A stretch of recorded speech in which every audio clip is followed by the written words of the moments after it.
Kia ora, local news for Wednesday the 18th of December. NIWA meteorologists have scoured the skies and consulted the computers to bring you the best Christmas and Boxing Day forecast.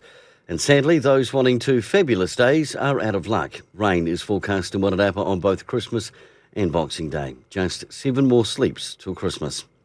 The next 5-night block closure on the Rumataka Hill will take place in January from the 12th till Friday the 17th. The hill will be closed for a while a range of work is undertaken, including upgrading safety measures like installing extra guardrails and reflectors on dangerous corners. A busy month for property sales in November across Wairarapa. Carterton recording 32 sales, with South Wairarapa 34 and Masterton 70. Of those, Carterton had 2 sales under the RV, South Wairarapa 3 and Masterton 10. And a race of a different kind takes place tonight at the Copthorne Hotel Solway Park. Chair racing. Organised by Business Wairarapa, it kicks off at 5 p.m. with prizes for the best relay team, not to mention the individual competitor, modified chair and the best pimped ride. Good luck for all those that are competing tonight. For local news and sport, kia ora, I'm Brent Gare.